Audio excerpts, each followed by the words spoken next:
How are you? Fantastic. So far, so good. So far, so good. Well, let's try and keep Yeah. that train running. What time is it over in your part of the world? It's 1 o'clock in the afternoon. Ah, that's not too bad. It's only Yeah. 8 p.m. in Australia here. So Yeah. whereabouts are you? Are you over in Finland at the moment? Yes, I'm Yes. right next to Helsinki in Espoo. Ah, how's the weather? Is it as beautiful as it is down here in Australia, or is it starting to get Uh, cold? Getting cooler, so in a way, nicer. Yeah. Yeah. We're kind of cold weather people over here. Look, I've also got the light blonde hair and the red beard, so I don't deal too well with the sun. I don't know how I survive in Australia. I know you guys have been down here in the warm weather as well. Actually, let's start with that. How was your last trip to Australia? You came down 2019, I think it was March from memory. Was it that recent? Yeah, yeah. I think the time before that might have been 13, but it was definitely 19. It was at the Manning Bar Yeah. in Sydney because I remember going and seeing you guys. All right. Yeah, I guess it was hot as usual, since yeah. we tend to come there in the around the winter time here in Finland. So you guys are enjoying the summer basically at that point. So I guess it was hot and sweaty. Yeah, yeah. Yeah, That basically, like usual. Like usual, yeah. yeah, yeah, and creeping with all the nice bugs we have down here in Australia. But let's get away from that at the moment. We'll come back to maybe something about Australia a bit later. But brand new album out in just over 2 weeks, and I've got a feeling, is this the longest gap you guys have had between releases?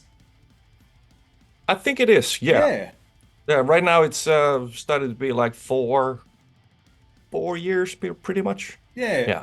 pretty much Well, there was the pandemic in between, so kind of fucked up some schedules yeah, for most of the world.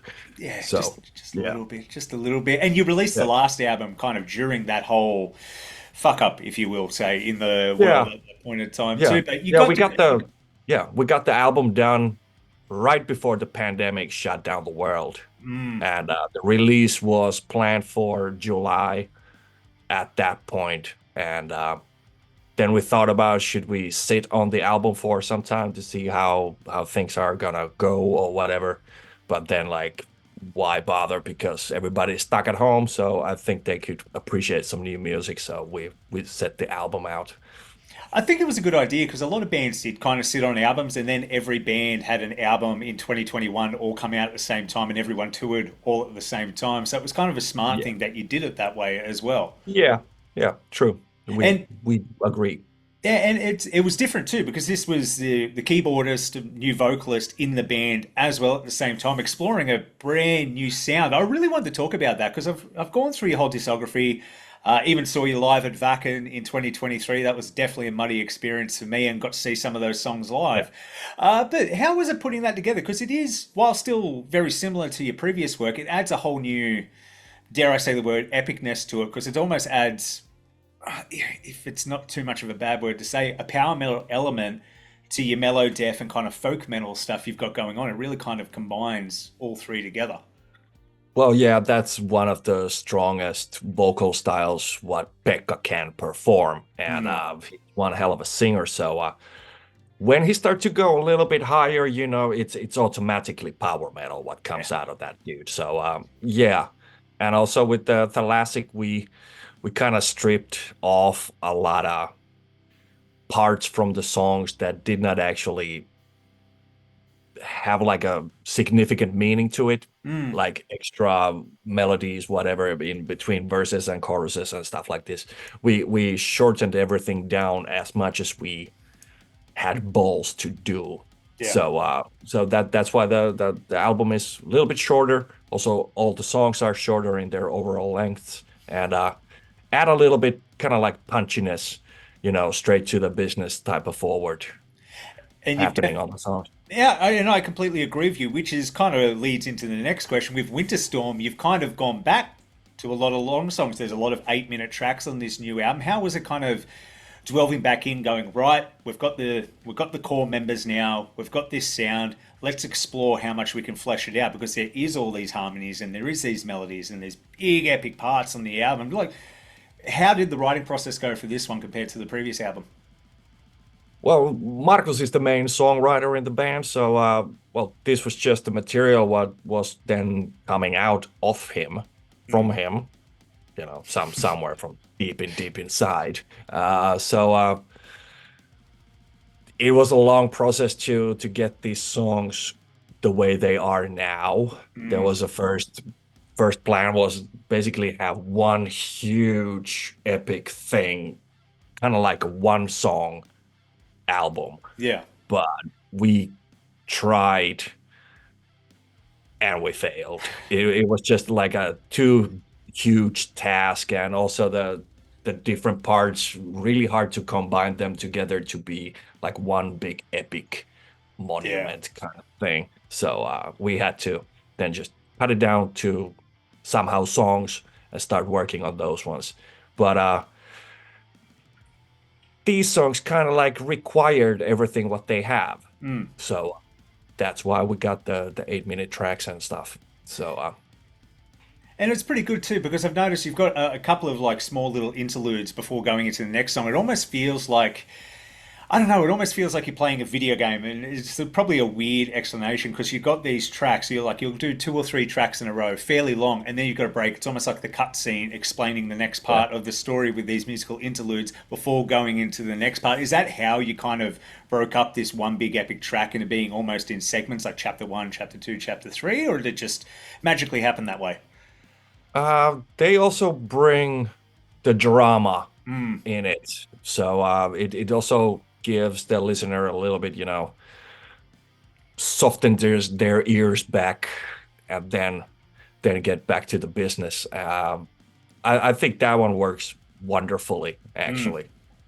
Gives just a little bit of rest before the new storm comes up. Exactly, because it's like I always like to compare an album to a roller coaster ride. You can't keep going up the whole time, and you can't keep going down the whole time. You got to have your points where it slows down to get ready for the next drop. And I feel this album, you actually did splendidly. It feels like a story from start to finish. And is this a story from start to finish? I haven't had the chance to analyze all the lyrics to the songs yet. Um, well, the lyrics are based on a book what our bass player Sami is writing. Hmm. So this is just a small part from the book what he's at the moment kind of like working on. So the storyline is like this big. We're kind of like from here. Yeah. So there's a lot more to it on both sides, but this was kind of the part where was most like ready to be translated into lyrical mode. So Yeah. we got this one now. That's cool. And it's cool that you kind of mentioned it, like coming from a book, and it's kind of like this. It's almost like whenever they make a movie from a book. Book's this big. Even The Lord of the Yeah. Rings, the book's still this Yep. big. Even though how good those movies are, it's still that Yeah. much. Yeah. Um, Yeah. but you get a lot of storytelling out. And it's not to say you might not do it on the next album, but there's an opportunity to do a part two or continue that story if you so choose to as Yeah. well. What do you have a favorite before I continue on from the album? Or has it not quite sunk in yet what your favorite track is? Not quite yet, Mm, since we also recorded the album in the beginning of this year. mm, And then there was a little bit of mixed like schedule problems to get it a nice spot to come out. There's a million other bands popping out music all the time, so finding a good spot to release an album is fairly difficult. mm. So we did the album, and then it's been like, I don't know, 5 months when I listened to it the last time. Oh, wow. So kind of like taking the time off from it before I get my head filled with it the rest of the next year, basically when the touring is starting again. So um, I think the favorites comes up when we put them on the test how they work live. So It's interesting you mentioned that as well, having a 5 month break from the album, because I remember in an interview with Chris Harms from Lord of the Lost, their last album, not Blood and Glitter, but Judas, he talked about they worked so much on Judas, so much music videos that it was like they never had that break before it came out to the point when it actually came out, they were done with it. Do you feel it's a bit more refreshing to have that kind of separation from the album so it feels a bit more fresh when other people are hearing it for the first time? You still got some enthusiasm because, and I won't mention name, I have talked to people in the past and you can tell that they've been working on this album for so long. They're like, I'm sick of talking about this album already, I just want it to be out. yeah, Yeah. yeah, I think a few months off is definitely a good thing. Even like some 3 4 weeks would be sometimes enough. But if you just finish doing the album, doing music videos, and then you start doing interviews directly after that one, I think you might get a little bit different text out of me as well. But yeah, a little break also gives you a kind of like a fresh perspective of what you have just done. And speaking of playing these songs live and testing them out, how often when you do release a new album do you go, okay, we're going to rehearse 4 or 5 songs off the album? Do you play a couple live at the beginning of the tour and go, this one didn't do as well as we thought we'd do it. Are we going to swap in this one instead just to see the crowd reaction? Or do you try and go for a few shows in a row to kind of gauge different audiences' reaction? Because sometimes when it's a audience, and I know I'm bad for it, I'll sit there in the crowd and listen to a new song, go, oh, this is the new one. I really kind of want to hear it live and soak it in. And it might not seem like I'm appreciating it, but I really am because I want to take it in for the first time as much as I can. I know it's must be kind of poor from your angle, but me, it's just like, oh, fascinating. Oh, seeing it play live for the first time, it's Yeah, exciting. that's always the case. Cannot judge how a song works just based on one live show where you play just that's one song one time. Yeah. So it's really hard. You need several occasions to see how it really works. And it's always like, older material, people are already familiar with it. When you say the song title, they're not like, oh, this one. Yeah. So it definitely always works. So when new album comes out, probably not the best way to have your expectations too high for a live reaction because Yeah. people want to hear the song. And like you said, just if I go to a show, I'm always a little bit in the backwards. Probably people don't even see me from stage, but I do enjoy my time over there. No, sometimes it is kind of, and the older I get, the more my knees don't want me to go in that circle pit anymore. Because when you guys are sitting there going circle pit, I'm thinking, oh, the last thing I want to do is run around in circles right now. Please don't make me run around in circles right now. But so I definitely Yeah. stand at the back. I get into it in my own way, but I do the same thing. But the last album, and I can never pronounce it properly, so I won't. Did you have a different experience playing those songs live? Because it was out for a while before you got to play those songs live. Yeah, we Like went on tour yeah, in the spring 2022. yeah. So it was out like about a year and a half, almost 2 years. So people were familiar with it, and it had a totally different reaction, of course, since you had guys have longer time to soak it in. It was really cool. People seem to very much like it a lot, hearing the songs live. Yep, it's just one of those things. It goes to show you how much music can kind of do the work for you when you can't go out there and do it. Just because you weren't out there promoting the album, playing these live shows, people, and especially because we're all locked inside. What else do we have to do besides watch Tiger King and listen to music? That's really all we can do. Exactly. Yeah, yeah. Speaking of touring, I know you've got some shows coming up a bit later this year, going into the new year. It has been 5 years since you've been down to Australia, or at least you thought it was even longer. So it must be kind Yeah. of due time to come back. Is there any kind of aim to hopefully make your way back down here? Surely, yes. We don't have any plans yet to Yeah. come back over there. Probably would need to, combine it with some Asian tours, since you guys are located directly on the other side of the fucking world. So it takes a long, long time to get there. Yeah. So a couple of pit stops on the way would be nice. Do something over there and have a couple of pit stops on the way back. So Yeah. that would be cool. But definitely, we want to come back. Yeah. Anyone watching this interview right now, especially if you're from Australia, going to Vacuum was my first experience traveling all the way from here, all the way to Germany. Like I said, other side of the fucking world. And when I got there, I was like, you know what?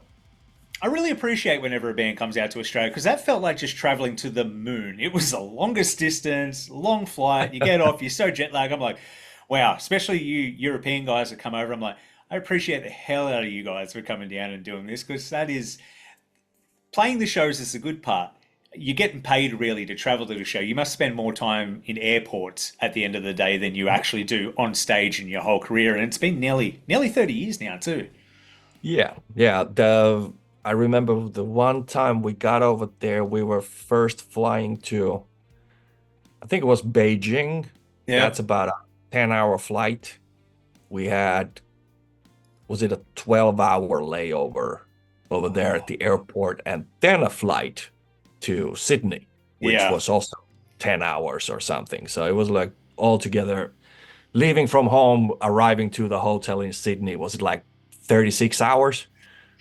of travel, and Yeah. then you got the show for the next day already coming up, and you're just I don't want to get up from the hotel room in like 3 days, but yeah, that's what we do.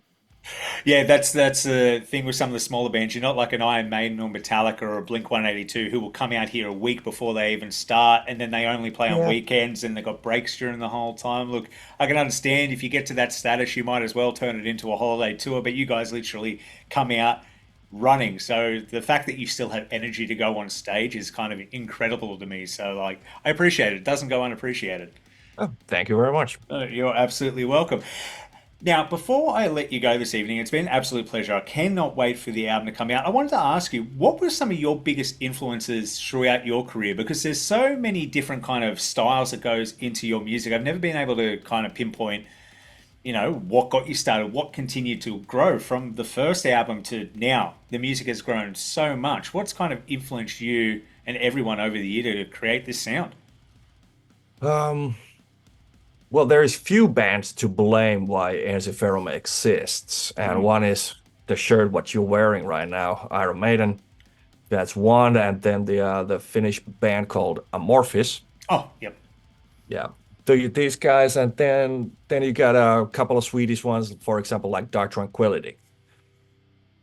These Yep. guys, they make kind of like hard music, Mm, like harder music, especially Amorphis back in the days. They had the low growl vocals from Tommy Koivusaari and all this one, and then like this very folkish traditional melodies in their yeah. music, and still made it really like death metal style. And also Dark Tranquillity was a lot harder death metal than they are these days Yeah. compared. They're also like 30 years, career.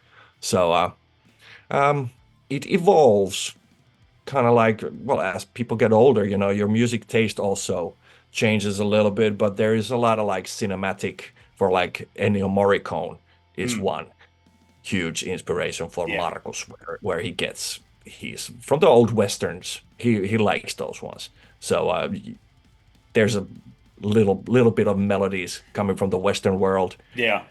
and it's well, kind of hard to say, but this guy when he goes into the writing mode, I think he pretty much shuts everything out. It's just he and his guitar, and he starts to work on the melodies, and everything else follows that one then. It's great that you mentioned Amorphous and Dark Tranquillity in particular because they are two other bands that have grown and evolved so much from their original sound, but like yourselves in such a good way as well because you could stay the same, but staying the same is kind of boring at the end of the day. You want to be able to grow and Yeah, see what you can do with your music because there is a lot you can do, especially in the realm of metal. It's not pop music where it's 2.5 minutes to 3 minutes. You got to get to your chorus and your hook by 20 yeah, seconds. Like there's a math to it. That's why it yeah, works because it's easy to listen to, especially with something like you guys.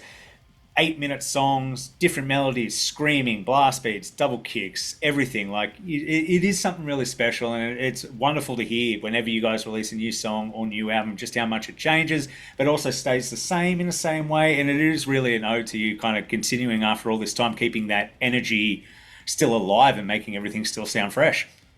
exactly. And that's also one thing why the band is that long age that you are able to evolve within the band. Yeah, That, yeah, like you said, just repeating the same thing.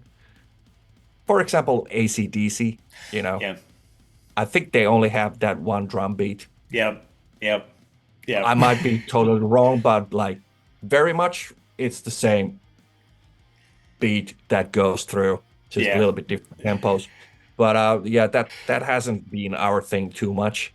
But try to find also always the new angle how to start writing the music Mm, and just basically, I don't know, kind of like follow your heart, you yeah. know.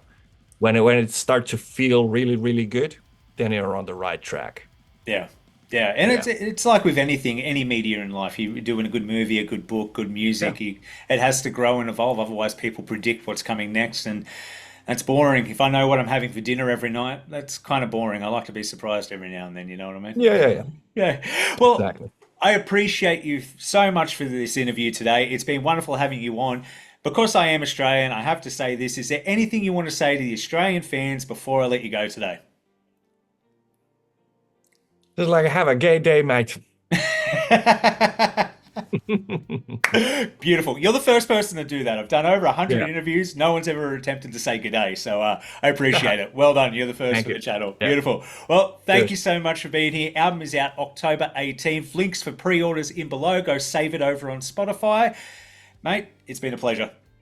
Cheers a lot. Thank Yes. you. Thank you. Yeah. Bye.